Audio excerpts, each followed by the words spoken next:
Hallelujah, सबको जय मसीह की, प्रेज़ द लॉर्ड। मेरा नाम पॉल तारिक खान है और फिर एक नई वीडियो में मैं आपके सामने आया हूं। और हमेशा की तरह वीडियो में वचन में जाने से पहले कुछ बातों को शेयर करना चाहूंगा।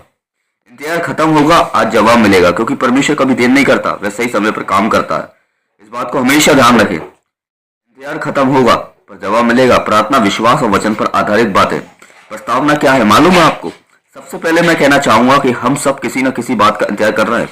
किसी जवाब का, किसी चंगाई का, किसी सफलता का, किसी रिश्ते का या किसी चमत्कार का। आज बहुत से लोग पूछते हैं, मैं प्रार्थना कर रहा हूँ फिर भी जवाब क्यों नहीं है? क्यों? क्या परमेश्वर चुप है? आज का वचन कहता है परमेश्वर चुप नहीं है, वह तैयारी कर रहा है।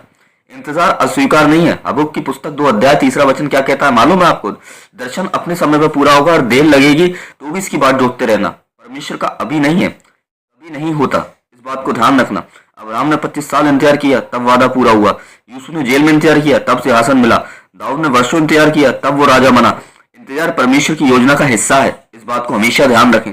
परमेश्वर इंतजार में हमें बदलता है। हम सोचते हैं कि हम परमेश्वर हमारे हालात बदले, परमेश्वर कहता है पहले मैं तुझे बदलूंगा। यशायाह 40 अध्याय 31वां वचन, जो युवा और आशा रखते हैं वे नया बल प्राप्त करेंगे। इंतजार, हमारा धैर्य बढ़ता है, हमारा विश्वास गहरा होता है, हमारा घमंड टूटता है, हमारा चरित्र बनता है और परमेश्वर जवाब से पहले इंसान को तैयार करता है। आज जवाब कैसे मिलेगा मालूम है? दानियल की पुस्तक उसका 10वां अध्याय 12वां वचन क्या है? जिस दिन तूने प्रार्थना की उसी दिन मैंने तेरी प्रार्थना सुन ली।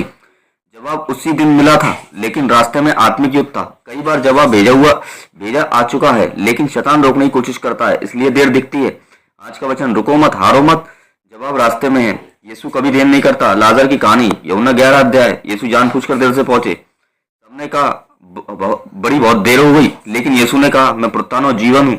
जहाँ इंसान कहता है खत्म, वहाँ यीशु कहता है शुरुआत। यीशु देर से आते हैं लेकिन खाली हाथ नहीं आते।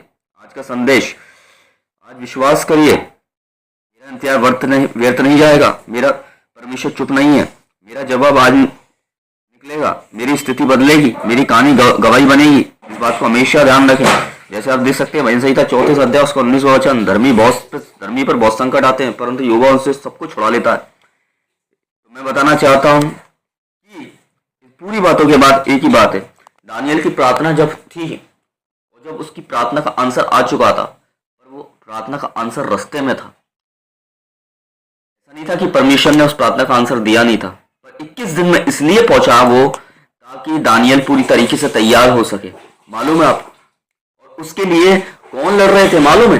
फरिश्ते लड़ रहे थे, स्वर्गदूत लड़ रहे थे उसकी प्रार्थना का जवाब देने के लिए। और वो शैतान प्रार्थना का जवाब रोकने के लिए पूरी कोशिश लगा रहा था, पर उसकी प्रार्थनाओं का जवाब देर से क्यों मिला मालूम है आपको?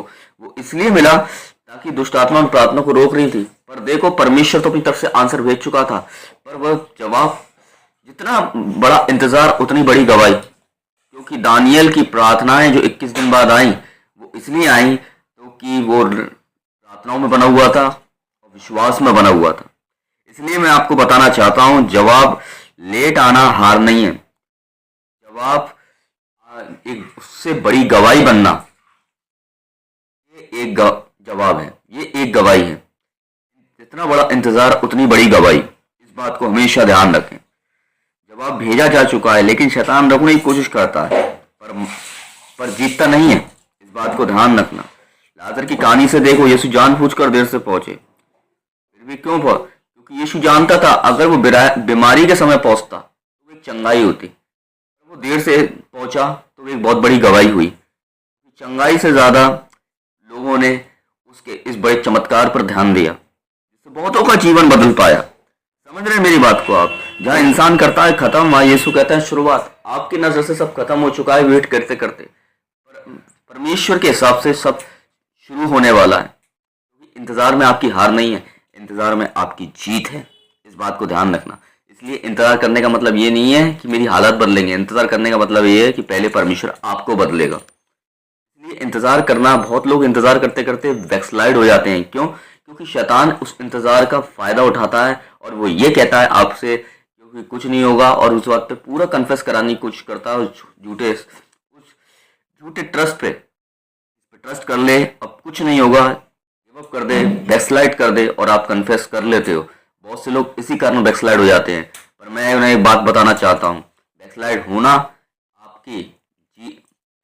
आपकी हार नहीं है, आगे बढ़ना आपकी जीत है। समझ रहे हैं?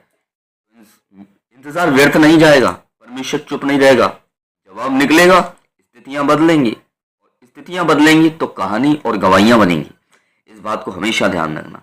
इसलिए वचन भी कहता है धर्मी पर बहुत संकट आते हैं पर परमेश्वर उन सबको उनसे छुड़ा लेता है। क्यों? क्योंकि वो इस बात पर भरोसा रखता है कि जो आंसर निकल चुका है परमेश्वर के सिंहासन से, वो स्वर्ग में नहीं है अभी, वो रास्ते में है और वो आ रहा है और मेरा खुदा उस आंसर को ला रहा है। सबको जय मसीह की, प्रेज़ द लॉर्ड। एक छोटी सी प्रार्थना इसमें जरूर ऐड करना अपनी पर्सनल प्रार्थनाओं में। स्वर्गीय पिता, मैं हर उस व्यक्ति के लिए प्रार्थना करता हूँ जो इंतजार में है, आज उनकी आंखों में आशा भर दे और जो दरवाजे बंद है उन्हें खोल दे, जो जवाब रुके हुए हैं उन्हें आज रिलीज कर, यीशु के नाम में, आमीन। सबको जय मसीह की, प्रेज़ द लॉर्ड। अगली वीडियो देखने के लिए आप चैनल को सब्सक्राइब कर सकते हैं ताकि आने वाला नोटिफिकेशन आपको सबसे पहले मिल सके। सबको जय मसीह की।